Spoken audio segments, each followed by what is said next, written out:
What's up, Reef Tube? So today I'm just gonna basically be prepping the old. I call it the old. I didn't really think of that, did I? Let me see here. If I can get that. No, I kinda can.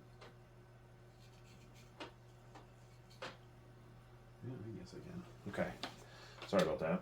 So, something you might see is new Hydra crossflow. I shouldn't say it's new, it's used, but new to the tank. Excuse me. I did that because with the return pump and the wave maker over here, it tends to have a lot of flow going from this direction pushing forward, which tends to get stuff to just grow that way. So on this one I have it set up on a pulse on 30%, and it's just enough to be able to, change some things up. That way with the SPS growth, I know I'm going to have plenty of ability to be able to pump some water movement through the system. So all I'm doing today is cleaning the glass. This is something I usually do every 3-4 days, because today I have a water change I have to do to the tank. So I haven't cleaned it at all pretty much all week. So it's got some, thicker stuff on there that you got to use the razor. Not razor, but the blade for. I've been picking out patches of the bubble algae. There's a patch right there that's kind of floating around. But that's a bit of a work in progress. I'm not looking for like overnight results, because the bubble algae doesn't bother me. It's really not the end of the world to, get bubble algae in your tank. It's really not the end of the world to get, Aiptasia and vermidid snails in your tank either. Especially when it comes to like vermidid snails. Those do not bother anything in my tank. Do they shoot a mucousy web across the tank every once in a while? Sure. Do they collect stuff? Sure. But it's not so much that they prevent growth or anything like that. So I don't worry about those so much. I do worry about Aiptasia just because I don't want it to go crazy, but at the same time, I'm not, I'm not nuking my tank because of Aiptasia. I am simply addressing the issue the best way I know how, which is, Aiptasia, eating nudibranchs, peppermint shrimp if I need to, but last time I did it, I pretty much annihilated them with 3 nudibranchs. They reproduced and took care of the issue. Now, I don't usually go too meticulous and crazy when it comes to cleaning the glass, but it is good practice to try and, get as much as you can, because there'll be certain areas that will get, really rather hard, I guess you would say. So it doesn't make it the easiest to scrape after a while. But we'll go back over here. We'll get this side. This side has a lot, because it's not that it's hard to get to. It's just it's on the back side, so you don't pay attention to it as much. But you go in here, clean it all up the best I can. I don't like to go super crazy, because I do have a very large population of snails in this tank. And by large population, I mean probably close to 100, if not more. And people may wonder, like, well, why do you have so many? I didn't put them in. I only put in a few, but they have repopulated, as some would say, and are rather quick breeders. And that goes for nuisances. There's margaritas in here. There's Mexican turbos in here. There's geez, I can't even think of the other one. Abalone. There's quite a few. Then I have my 2 emeralds. I have 3 hermits. I have an urchin. There's a very heavy cleanup crew in this tank, and I would have to say that probably is half the reason why the tank looks, as good as it does. Because I really don't have any algae on the rocks. They get taken care of. I have the bubble algae. But again, these are nuisances to the tank, but in reality, all this stuff is out there in the ocean. So keep it under control, but to eradicate or to, completely break down a system for some of those things, not in my mindset is a great thing to do. Most tanks can live, no problem with the nuisance algae and the nuisance aptasia.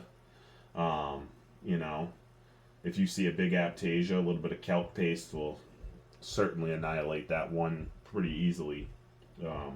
But yeah, not much has changed this week. As you can see, I did my little scraping. I'm gonna turkey baste the rocks. There's really not much in the rocks because I do that fairly consistently.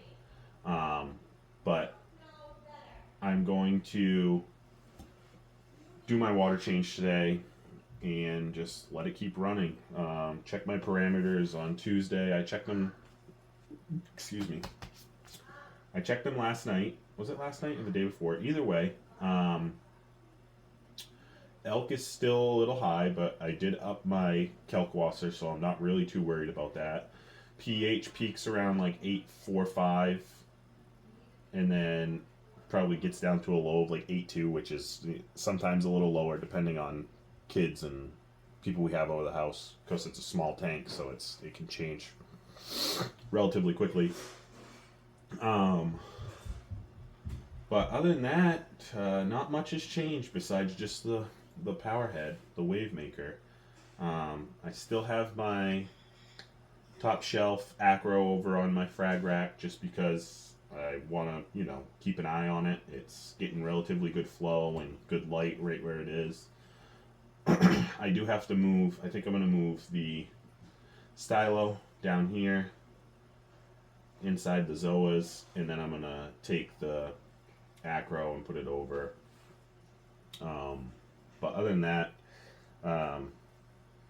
again, I'll reiterate, I use API test kits, so like my test numbers are not perfect, because it's such a vast, that's the issue with API, is like it's like 0 to 100, there's like, it's no in between. It's either you got 0 or you got like a bunch. So when it comes to like phosphates and stuff, the kit goes from 0 to 0.25. So you don't want to be at 0.25 and you don't want to be at 0. So you want to be in between. The problem is that there is no in between on the color. So it's showing like a more 0 color on mine, but it's not exactly perfect. So I'm guessing there's definitely some phosphates in there. Still have an issue probably with them. I am using GFO. It's a small amount. I've been slowly, watching how it goes. It's pulled them down to below the 0.25 color, so I'm happy where it's at right now. Nitrates color is starting to come up, so I'm happy about that. I've been 3 times feeding a day on my auto feeder, and I also feed once a week with mysis shrimp, brine shrimp. I feed all the LPS and chalices and sometimes the shrooms if they'll take it. Most of the time they don't, but other than that, I do Acro Power every single day. I do 2.5 mLs, and first thing in the morning, just put it in there. And because my nitrates and stuff are so low, and I have such high not phosphates, but alkalinity, I'm trying to get these guys as much food as I can at the moment, the coral, I mean, so that they'll, they won't shrivel up and die. But other than that, it's been really just chugging along, doing, smooth sailing, just keep my hands out of there, kind of, visually observe and make sure everything's working. I have been recently running filter floss for only like 3 days. Basically, I'll put it in on like Friday. I'll let it run because I usually do my heavy feeding of coral and stuff on Saturdays. And I will basically have it for the first few, so Friday to Monday. And then after that, I don't even put one in. Again, trying to up the nutrients and prevent any extra removing of food for the corals. But other than that, I'm gonna get you guys a little zoomed in on, show you guys some of the coral, some of the movement and stuff, and some growth. The Slimer's starting to shoot another branch off on the bottom, and we got some really good encrusting going up top, and I really have that new, what's it called, power head dialed back, so I'll get you guys okay. So bear with me. But there's the Slimer. Get you guys some focus on it as best I can anyway. And you can see the little shoot on the bottom in the zoas. The Rainbow Monty, which is probably one of the worst things you can put in a small reef tank. It just encrusts and grows so fast. The Stylo, which again, I think I'm going to move down here and then put the Top Shelf Aquatics Acro over here. The Garf Bonsai, encrusting a lot. Got the Oregon Tort. This is a random piece that I got from a buddy of mine. It's been browned out since I put it in the tank, but it's slowly starting to change color to like a goldish green. Got the Bird's Nest out back.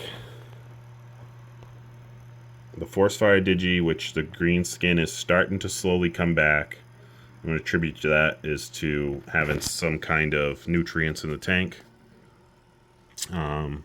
The Zoas absolutely love life in this tank. This tank grows Zoas like nothing. And the Blastos love it. The Chalice is a big fan. Let's see the Chalice right there. Jelly Bean. Everything's doing good. Nothing to really worry about right now. Coloring up, yeah, definitely something I'm working on. But as you can see, that Acro right there, the base of it is just bright green, turning color like crazy. Very rarely do you guys get to see this backside of the tank. But there's some Godzilla mushrooms, not Godzilla, Charizard mushrooms, and we got a bounce. The Duncan's all closed up right now. Probably for me just moving stuff around a lot, but there's that Acro. And you can see the Setosa is huge. That's the biggest SPS. That thing just, I can't believe how much it's grown from what it was. Got the Red Monty out back. There's a lot of coral in here for how small it is. Got some acans. This one is not the happiest, but I got it out of the flow down low right now, so. But just a little update on the old, main reef. What's going on with it? Yeah, Really not much has changed. A little bit more growth, nothing crazy.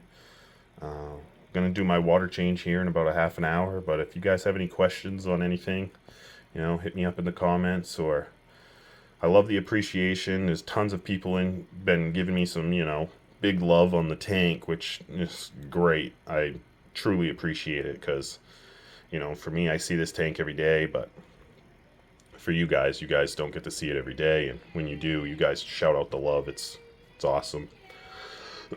Excuse me. Thank you all to the subs. I never thought I'd be almost at 100 subs either.